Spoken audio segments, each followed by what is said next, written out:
be an ample amount of time. So yeah, and we'll be starting proper right now, just to make sure. Can everybody hear me all right? Yep. Yeah. Yeah. All right, sounds good. Okay, so I guess next week we'll announce the meeting a little bit earlier in the day to give more people more time to get ready, and then we'll start closer to 5 since we don't want to take up too much of your time just waiting around. So that was our bad this time. We'll try and be better about that for future meetings. The topic of today's meeting, well, I guess we'll break it up into a couple of things. I guess first I'll sort of review how to create engineering drawings in SolidWorks using that built-in feature, because you can make parts assemblies and drawings. So I'll be tackling drawings in particular, since that's pretty pertinent to what we're doing right now. Like, we have models ready, and we certainly need to modify them, but we'd first like to get some formal drawings made and then send them off to manufacturers and then get their input on what specifically we need to change. So I'll be covering drawings. I might do like a quick tutorial of sorts for people who aren't super familiar with it.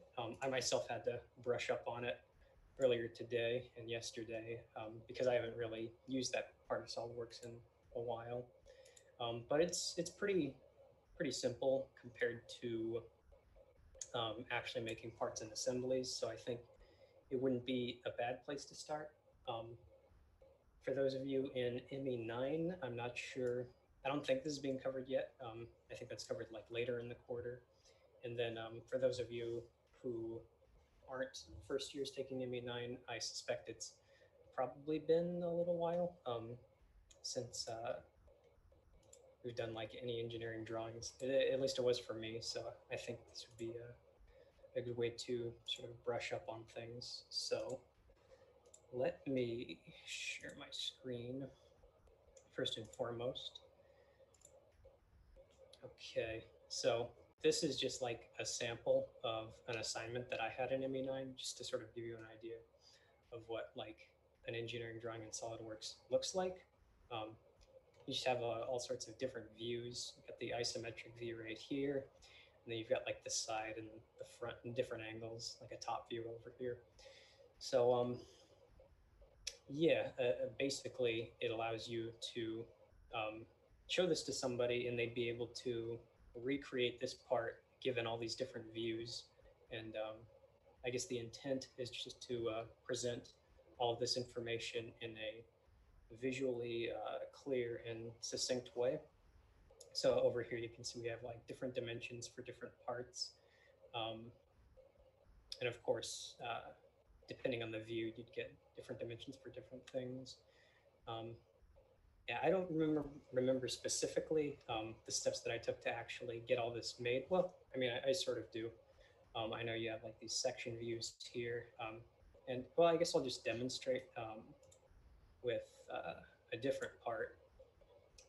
This summer, I actually worked on making like an assembly model of a bicycle for a different thing that I'm affiliated with. So this is just sort of a rough idea of what the frame looks like.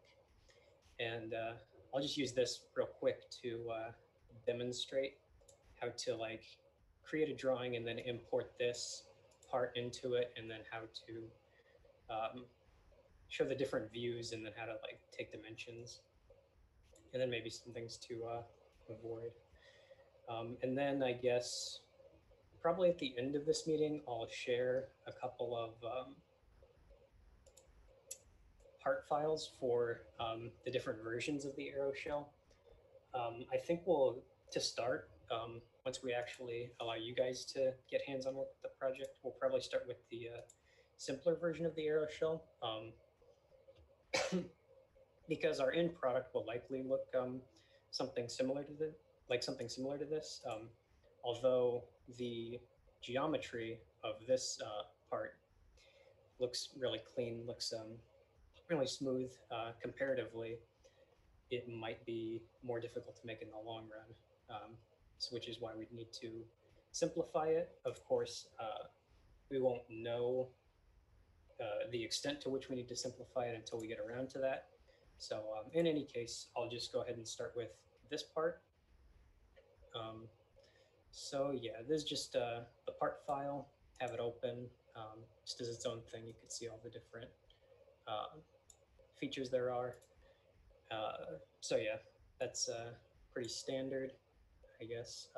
So anyway, go here to File, create a new file, and I think ordinarily on a different version you'd have a different looking UI here.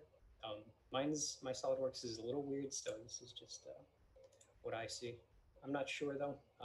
It's been a while since I've seen SolidWorks on somebody else's computer, but in any case, uh, let's get started here. So yeah, once you open up a drawing file, if you have any other parts files open, you can sort of see them on the left-hand side right here.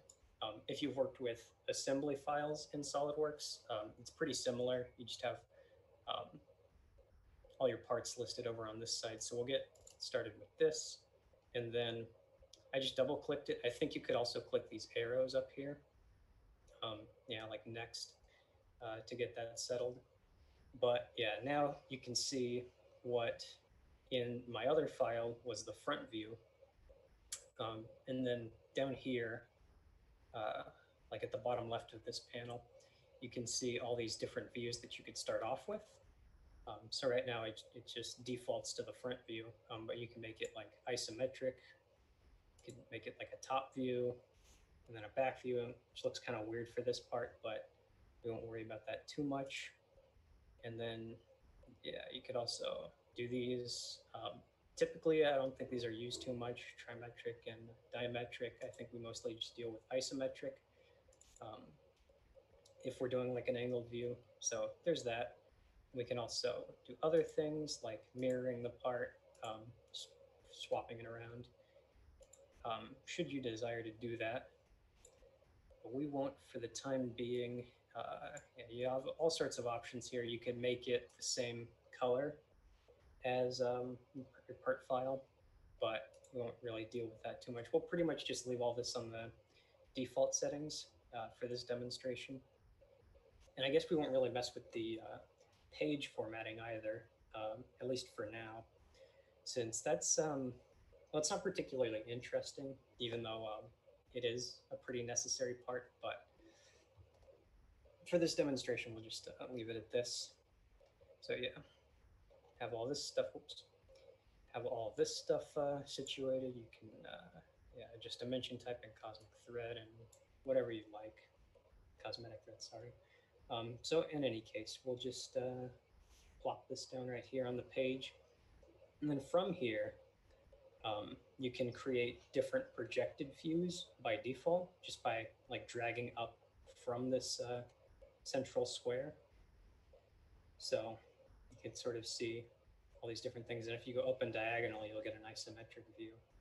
So that's pretty nice if you want multiple views on the same file. I guess we'll just go with a top and a front. And then I just hit escape to exit that.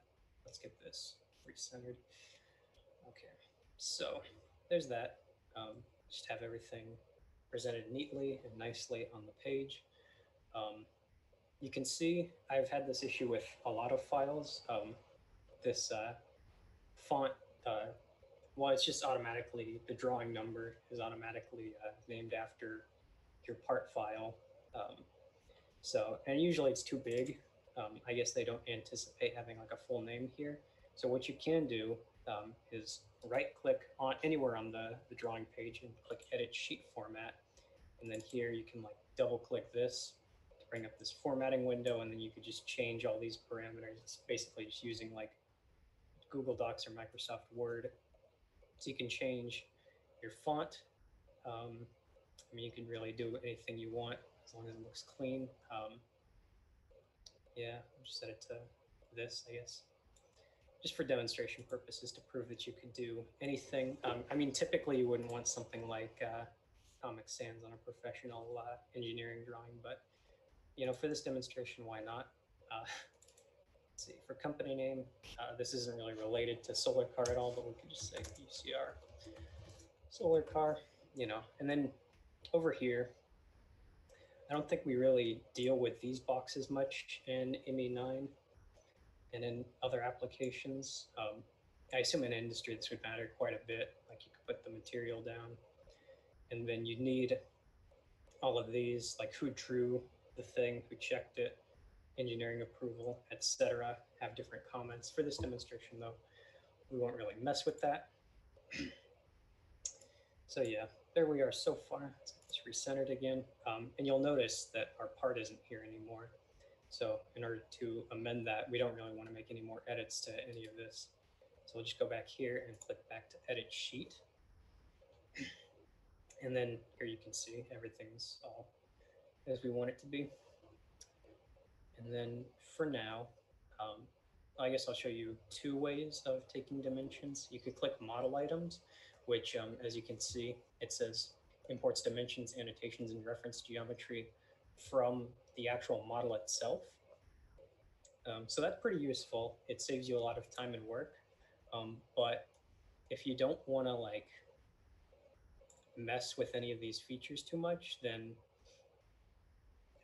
well, it can potentially cause more problems than it helps amend. I'll show you in a second. Like, let's say if we do the entire model, like getting dimensions of the entire model, and then like everything marked for drawing. It sounds good in concept, right? But in certain parts, including our aeroshell, I guess I'll show why that isn't necessarily a good thing. You can see that for some of these sections, it's just a complete mess of all these dimensions. Yeah, it takes a lot of reordering to do. It's a little bit of a hassle to deal with some of these. I guess it's not so bad on these other views, but yeah, you can see that kind of overwhelmed with information. And for our aeroshell, while we send it to manufacturers, I don't think we're really gonna mess with the nitty gritty details, at least to start. We just sort of want to give them a rough idea of the total dimensions of the vehicle, and then obviously they can see how it's shaped by just looking at the drawing, and then we can sort of update them with information as needed.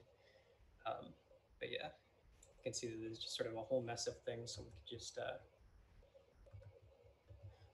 undo all of that. So yeah, that is one method. Another method is just similarly to creating a part file. You can just hit Smart Dimension, and then you could just go to each of these dimensions that you actually want to measure, and then just go ahead and set them like this. Just for reference, this bicycle was made in units of IPS, inches, pounds, and seconds. So all of these dimensions being shown here are in inches. So yeah, you can get like all of these dimensions that you might need. You want to know the dimension of this bar, you can. You want to know the dimension of this, you can. So it might be useful. This bike has a whole lot of curved geometry, and that makes like some of these more difficult to take dimensions of than others, like you see here. It brings up this dialog window if I click this little curved radius, but yeah, I don't really want to deal with that since this was made like using a lofted feature, and it was like a little sketch line here and then a circle at the end here, and it makes it sort of difficult to reflect those edits in this file, but we're not really going to need to worry about that with the simplified aeroshell. So yeah, this is just for demonstration purposes, sort of showing you how to import a file, how to take measurements of it, and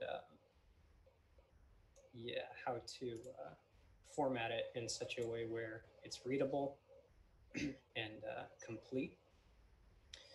Something to note that I'm not really going to do with this file is you're going to want to have enough dimensions shown in your drawing to make it like recreatable in some sort of program or in manufacturing.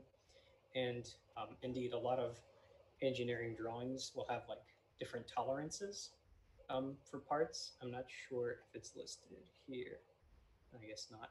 But um, yeah, you sometimes you'd see parts where you'd have like a specific tolerance, like it can be from like this dimension to this dimension. Let's say here, if your tolerance is like zero point 0.1 inches, because yeah, there's an IPS as well, then this would be able to range from 2.4 to 2.6, something like that. And then, I mean, you can do like a uniform tolerance for the whole part feature, and you can do like different tolerances for individual measurements, but we won't really mess with that now. Um, yeah, that's pretty much a quick run through of how to do a drawing. So just to go over it again, I won't, don't, not going to worry about saving that. Um, so yeah, say we start with a part, go here to File, New, click Drawing, wherever it is on your UI. And we're over here, it will list all of your parts. Just double click or click this arrow right here to get your part. You can mess with all your views here. You can mess with your color, like your different formatting options. You can change your sheet scale. Oh, I guess I should go over this. So right now it's 1 to 10 based on this sheet's format. So if we click here, use custom scale, and then we can change this to alter the size of the drawing on the page. So if I change it to 1 to 5, then it's absolutely massive. But if we change it to 1 to 20, it's a lot smaller. Honestly, where it was by default seems pretty good visually, so we'll just leave it there. But that's something to consider as well. Like if you import a part and it's too big, you can just change the scale here without much of an issue. Let's see, we have for different dimension types. I guess that's, don't really need to worry about this stuff too much.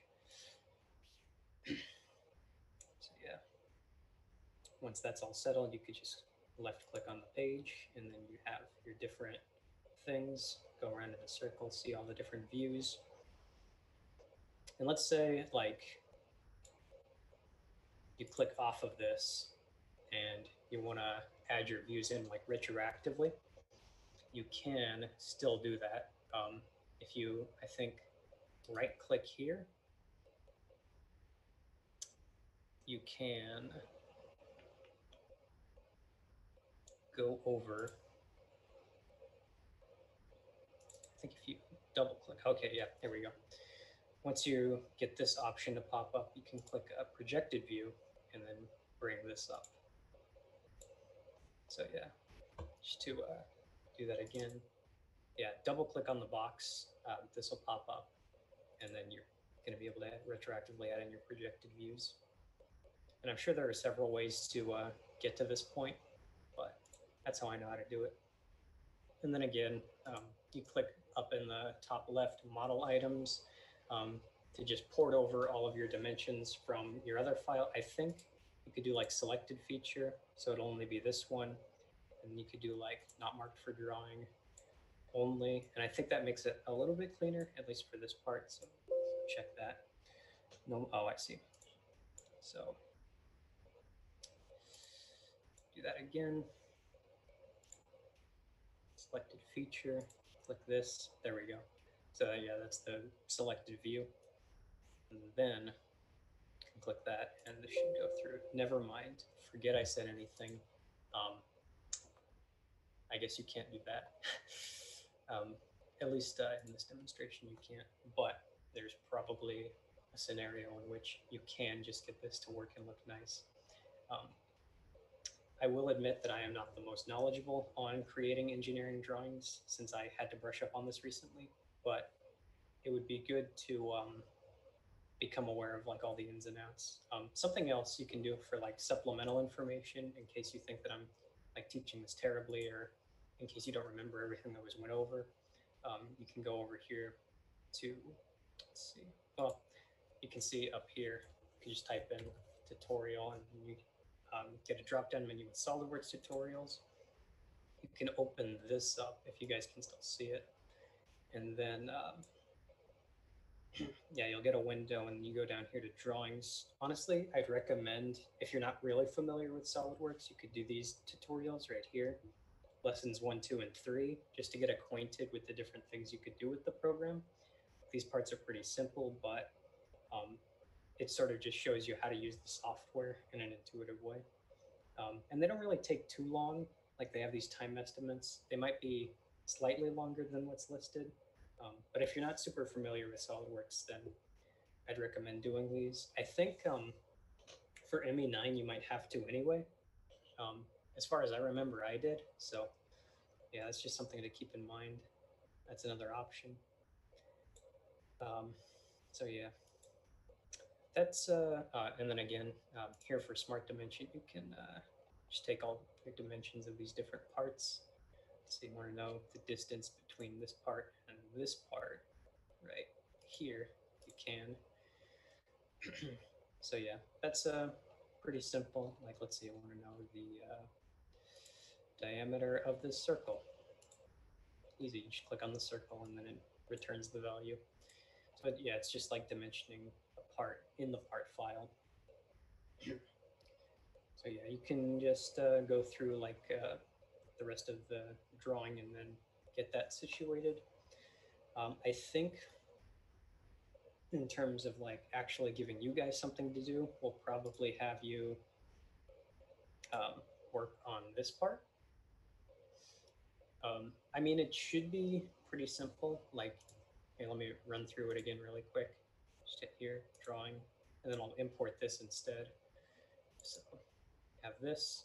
I think by default, this is kind of a weird way to situate it, but you can sort of toggle this until it's at a point where we want it. Like, let's say we want this to be the front view shown. So we can just go here and then see the top, and then over here you can see the front, even though it doesn't really look like much. But since the geometry here is super simple, it's pretty easy to get like a comprehensive look at all of the dimensions. Like here, I can go through and do smart dimensions really quick. You know, you get the dimension here, get the dimension here, and yeah, so it's not too bad. We'll probably be doing more difficult stuff in SolidWorks later on once we actually start editing the part itself. But for the time being, we won't worry about that too much. We'll just focus on this to sort of get you guys warmed up, get you guys familiar with using the software again, or for the first time if you haven't used it before. So yeah, that's pretty much it for the demonstration part of this meeting. If you guys have any questions about how to use this, just go ahead and shoot them my way. I haven't looked at the chat in a while. Looking at it while sharing screens is kind of weird. I don't know if anybody's typed anything, but I guess I can check really quick. Okay, I guess not. So that's not too bad. But yeah, I think for the second part of this meeting, we wanted to sort of work together and look for different sheet metal manufacturers, sort of compose a list of like potential options. It's not particularly interesting. It might seem like busy work because, to be honest, it sort of is. But it is a necessary step in getting our shell manufactured. So I think we'll be doing that. Just sort of looking where we can. If you guys are familiar with any manufacturers, it'd be helpful. I know somebody in the first general meeting posted something in the mechanical chat. Yeah, Excelsior Metals. So we'll probably be contacting them sometime in the future. And yeah, if you guys have any like random updates or random questions or anything pertaining to the mechanical side of things, then don't hesitate to ask us or post what you have in the mechanical chat.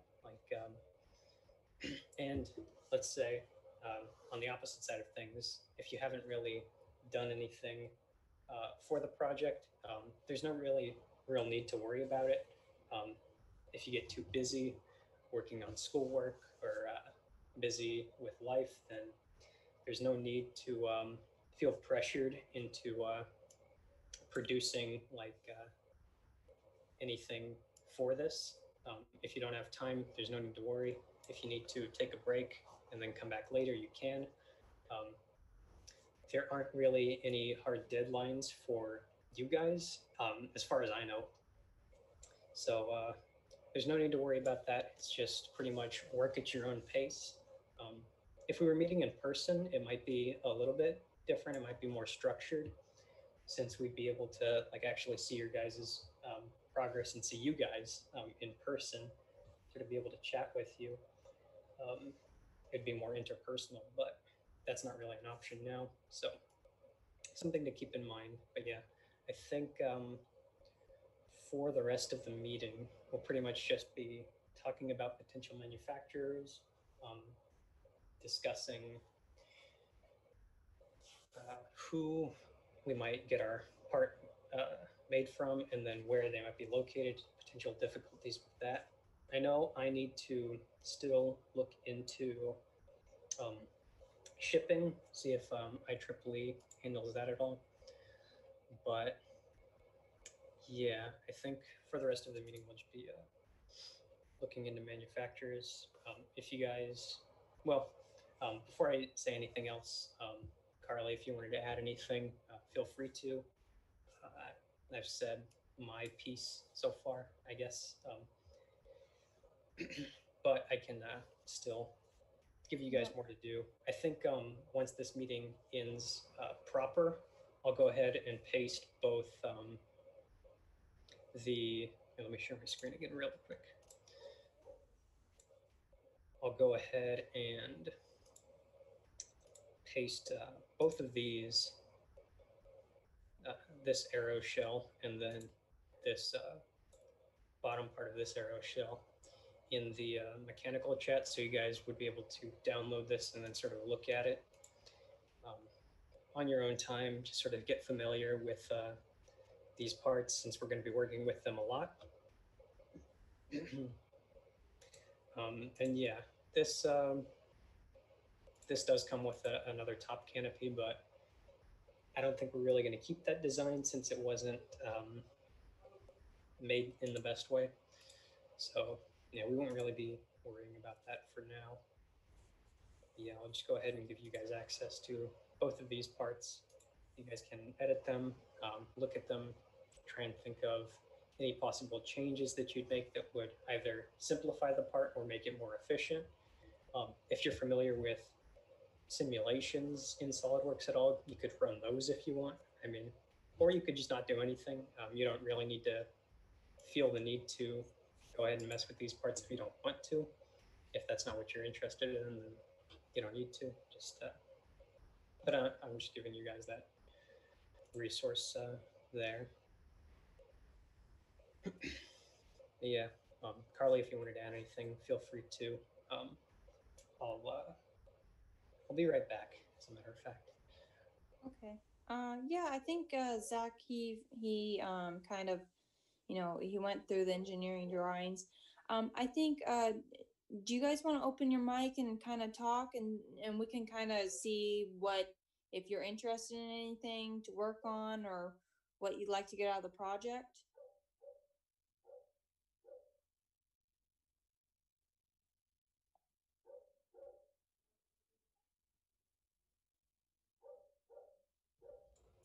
Hello. Hi. I just have a quick question. Whenever the, I mean, like the members right now, all 10, well, 8 of us. When there's anything assigned, like, is there any?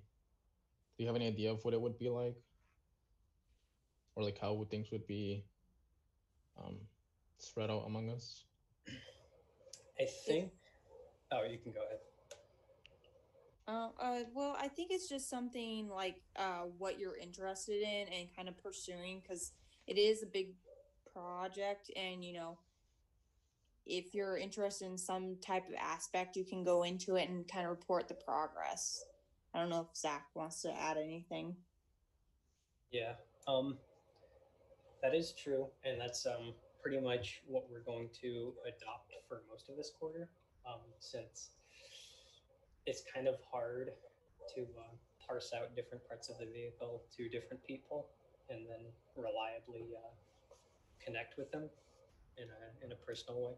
I was thinking, like, at least for the simplified aeroshell, we could do assign like different section views or something for the engineering drawing. But then I thought, I mean, it's pretty simple to do, so I don't think we'd really be able to effectively spread that out among 8 people. Uh, but hmm, yeah, I mean, once we actually get down to dividing the car into like different steel panels, we could probably more easily subdivide the work. Since it's not going to be a single part, it'll be easier to assign people different things and have everybody work together to produce an important part of the vehicle. But we're not really there yet, so it might seem like there's not a whole lot to do.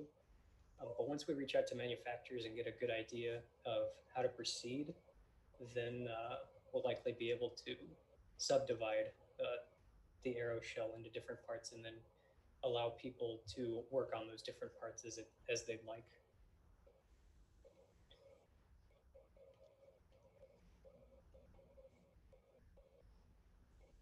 All right, just another quick question about the parts. Um, well, the arrow show seems to be somewhat completed. I think I'm new to the the solar car thing, so I don't know how it was in previous times, but it seems to be completed, I guess. So, what kind of changes would there be? All right. Here, I'll show you. Let me see. Share my screen once more. Now, it looks pretty finished, but this part in particular was made for a presentation for sponsors. If you actually give this part to a manufacturer, they won't be able to reproduce it. This isn't really made for manufacturing, so I'll go ahead and show you different things. First thing to note is that it's just a single part. Like you can see that it's just a part file. There's no assembly, Oh, I so see. they wouldn't be able to make all of this with a single sheet of metal. And then another thing to note is that it's completely solid. There's it hasn't been shelved at all, so that's another thing that we're going to have to do. Oh yeah, I see. I see. Yeah, and yeah, so we'll actually be making an assembly file, and we'll use numerous parts for each of these steel panels. Like this will be a part, this whole back panel will be a part, this arrow shell will be a part. So we'll sort of allow people to make each of those as they'd like, and then we'd be able to bring them all together into a single assembly and then send that off. Would there have to be any kind of simulations with the parts, like once everything's assembled and Yeah, SolidWorks? yeah, we need to do probably a few simulations. We need to do an aerodynamic simulation because this was sort of made to reduce like the turbulent flow that occurs back here. So if we reproduce this and try and make it simpler, we're going to need to learn how to do like that in SolidWorks or ANSYS, whichever you guys are more comfortable with. And then we'll probably also need to do like a stress and strain simulation um, once we actually figure out how to mount this aeroshell onto the chassis.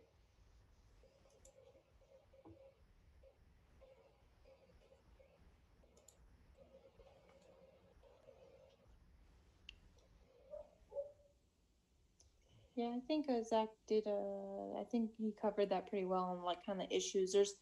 Um, I think something we were gonna do was like because we already had the chassis made and we moved it over to CSERT, which and what we were gonna our main kind of constraints is like making sure that it's air, it's got good aerodynamics.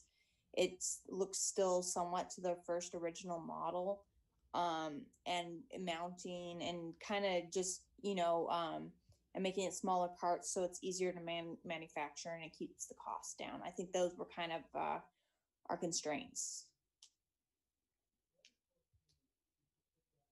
so far. But did anyone else have any questions? Did it, this is kind of an open forum to talk, like, you know, I had a question. yeah. Yeah, so my question was regarding the manufacturers. So I'm not familiar with like the process of getting like something manufactured. Like what type of manufacturers are you guys looking for, or like what is the term that you would like? I'm not sure if I'm making myself clear, but what would you call them? I guess like I think, yeah. metal manufacturers, or what would it be? Yeah, it'd be like sheet metal manufacturers, but maybe Zach can have a better definition. Yeah, when I did a little bit of research during the week into manufacturers, we're specifically looking for sheet metal manufacturers. I guess the material that we're sort of aiming toward is aluminum, since it's pretty light and would be pretty ideal to get our shell made out of that. So anybody who works with aluminum sheet metal, they would be somebody to contact. Anybody who works with steel is also fine, as long as we create a list of people that we can reach out to. We could send out a bunch of emails, and then hopefully some of them would get back to us. Um, if you can find like a manufacturer that works specifically with like auto bodies, actually working Yeah. with cars, then that would be a good place to reach out to. Okay, I got it. And I had a question regarding like I guess the race. So what the race is like? Is it all across the United States, or is it only like or or how long is the race? Like the car supposed to travel? Okay, so there are actually two events for solar cars. I guess I'll cover the Formula Sun Grand Prix first. Yeah. That's basically a track race, and so they basically gather everybody in one location, and then they have them have vehicles go around a track, basically just a racing track. And I think I forget the specific requirements, or I guess the details of the competition, but I think they give out like awards for speed. They give out awards for most laps completed, and then honestly, if you get like a working vehicle there on site, then that's really good. I know Yeah. in previous years of competition, they've had like people bring over their vehicles and they didn't meet any of the or some of the safety requirements, and they'd send them away. So that's another thing to consider. Oh, okay. But yeah, that's a tangent, I guess. The other competition is the American Solar Challenge, and that's Yeah. cross country. Like everybody starts in one state, and then they have to drive across several states to another location in a different part of the U.S. And yeah, so then the car we that the team would build would be for both of those competitions, right? Yeah, um, I think you need to compete in the Formula Sun Grand Prix, like the racetrack one, in order to be able to qualify for the cross country one. Oh, okay. Yeah, So so we need to do one before doing the other. yeah, so if we don't make it past the one where it just involves racing around the track, then we wouldn't qualify to make it into the other one. Right.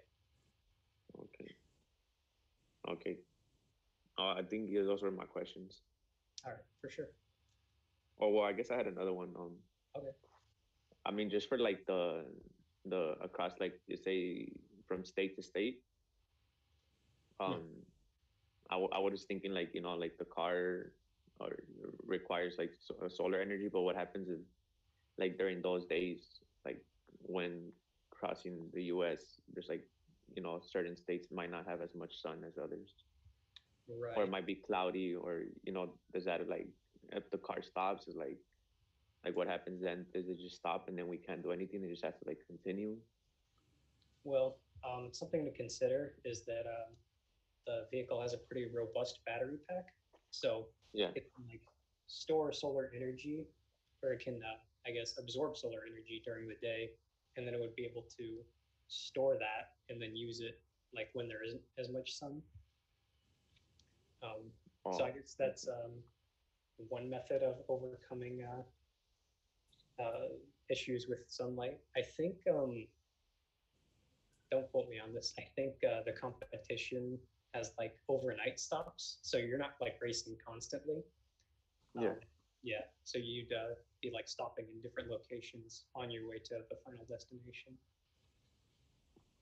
Okay. And uh, is it like is the competition like is it supposed to be like a car powered by the sun, or is it supposed to be like an electric car and it like doesn't matter where the source of energy is from? It specifically needs to be a solar powered vehicle. Oh, okay. Yeah, you can't just have any electric car enter. Yeah, Yeah. yeah. If that were the Okay. case, you might make one of those, but Yeah, you just buy a Tesla or something and yeah, yeah. Okay. Yeah, I guess those were my questions. I was just curious about that. for sure. Yeah.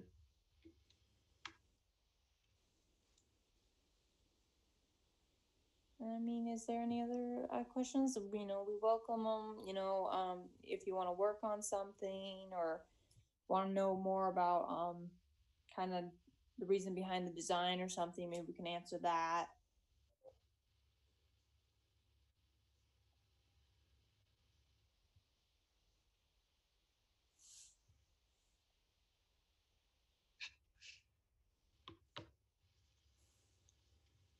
I mean, Zach, do you want to go over what we with JJ and maybe kind of talk about uh, kind of like how what his design restraints were kind of, or on his first model, or Yeah, yeah, I can do that pretty quickly. I think we'll probably end around 6. okay.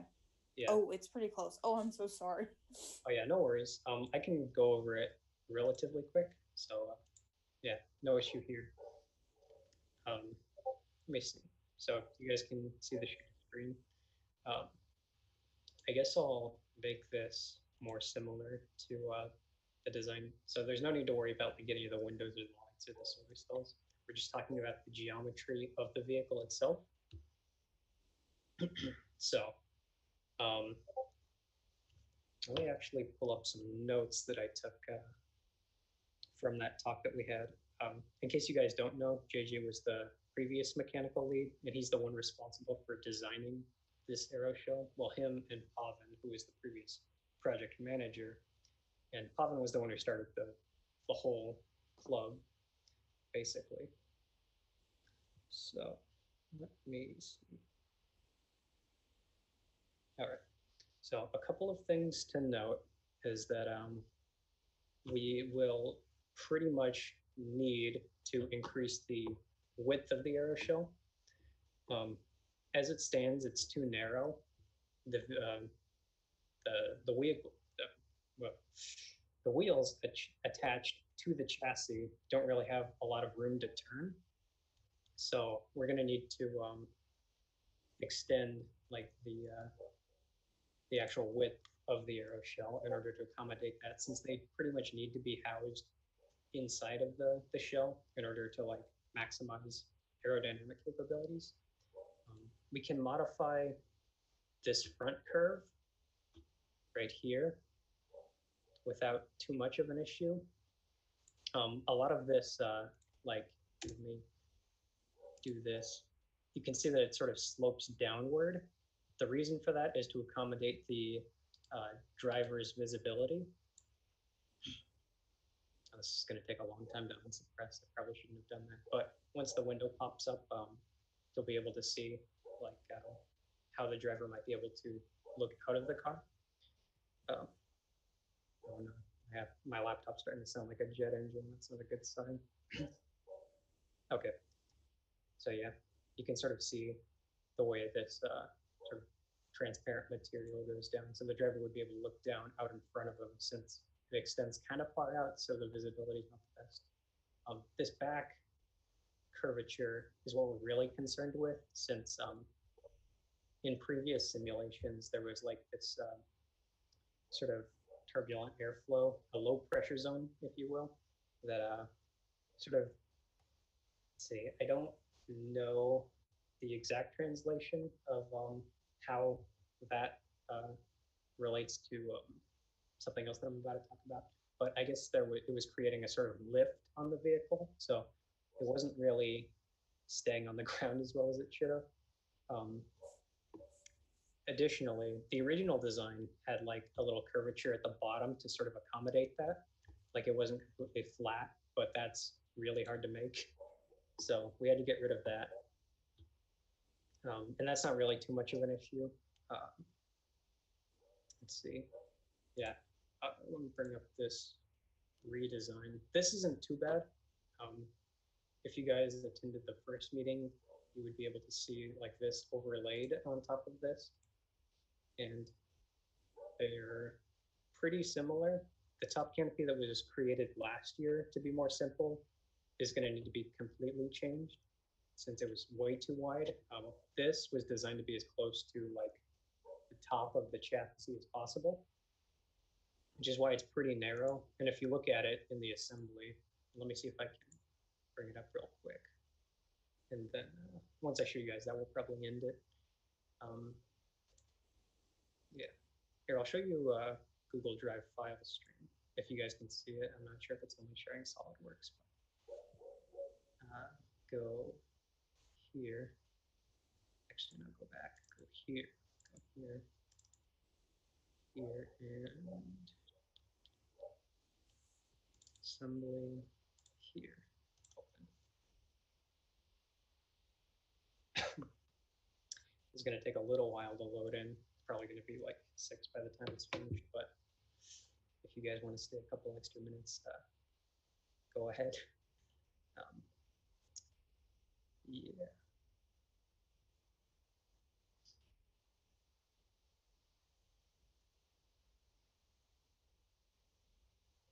Yeah, once this is all done, it'll bring up like a little window saying that this bottom road piece isn't here because that was made on a different user's computer, and it was carried over in the assembly model, but the part itself was never uploaded. So yeah, it's going to need to be suppressed. Okay, and then I'll show you this transparent and make this transparent, and then show this. We'll bring it to this view. You can see that the modified top canopy was way too wide, and you can see that the interior was made to be as close to the like roll cage right here as possible. So we're probably gonna, when we redesign the top canopy, we'll make it closer to this design. Yeah. That's pretty much it. Pretty much the extent of what we talked about with the previous mechanical lead, JJ. We might try and contact some of the other alumni who were in SolarCar before, get their input on any changes we might be making throughout the quarter. And then since they've graduated and since they have actual industry experience, it'll be really helpful for us completing the vehicle in a timely manner. But yeah, that's pretty much what we have. I guess we don't really need to worry about getting a list of manufacturers, at least in this meeting. That can be something done remotely. Like if you guys want to do any research on your own time into uh, manufacturers we might be able to contact, then feel free to do so. And then, like, if you want to share your findings, go ahead and post them in the mechanical chat whenever you can. And then, yeah, we'll I'll go ahead and share both of those aeroshell parts with you guys, see them, and then we'll probably get some drawings made, and then hopefully contact some people, and then after that we can actually start changing different parts of the vehicle and getting our hands dirty, so to speak. But yeah, for now, that's all I got. Yeah, I think that concludes our second meeting. If you have any other questions, feel free to drop it in the Discord chat, and we'll get to as soon as possible. Well, thank you all for coming to our second meeting. We really appreciate your interest, and we hope to see you next Sunday at 5. Thank you. I was wondering, what simulation do you use to do the aerodynamic, the airflow of the vehicle? Well, I know there's CFD, in SolidWorks. We could use ANSYS, but those were the two options. I don't think Or either. FlowSim, right? In SolidWorks. Yeah. I don't think either me or Karlie are super familiar with ANSYS. I've been trying to learn the program a little bit, and I hear that it gives a more accurate representation of the numbers, but visually, like the simulations themselves are pretty similar to the ones you can get in SolidWorks. And that's not to say that like simulation in SolidWorks is bad by any means. It can certainly still be done and submitted, but yeah, we might use SolidWorks, we might use ANSYS. It just sort of depends on how familiar we're able to get with either program in a reasonable amount of time.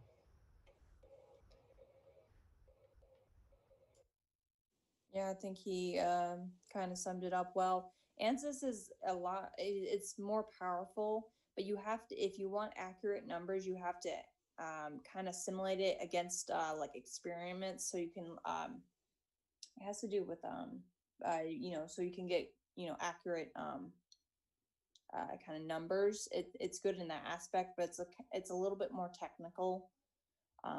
FlowSim does a pretty good job, and it's quite fast. ANSYS takes a little bit longer to compute and everything.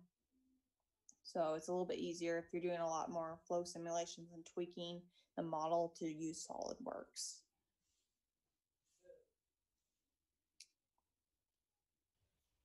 And just for reference, like how fast or far statistically are we trying to get the car to go? I think it's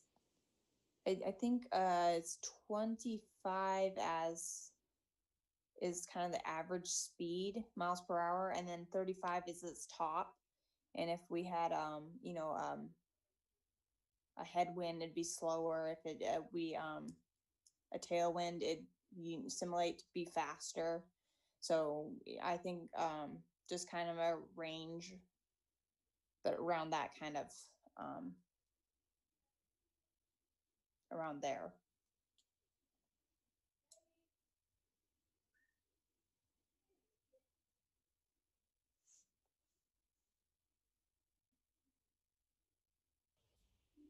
Sounds good. Okay. Is there any other questions?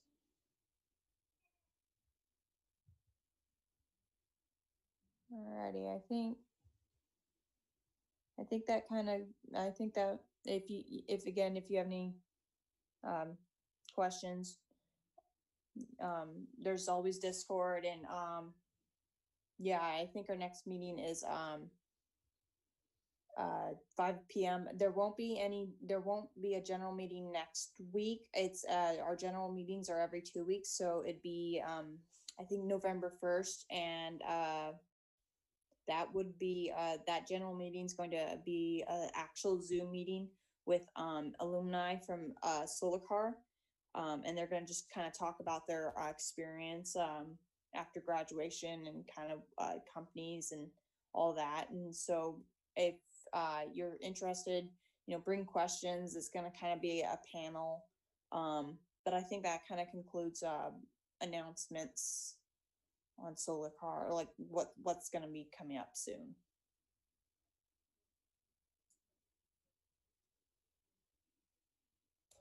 Alrighty. Well, thank you again for coming, and we will see you next week. Mm-hmm. Thanks to everybody who came here, and thanks to those of you who also came to the general meeting. That was really fun. Yeah, appreciate you coming out, and hope to see you next week. All right. Thank you, and bye. Bye. Thank you. Thanks, Vanessa. Thanks, everybody. Thanks.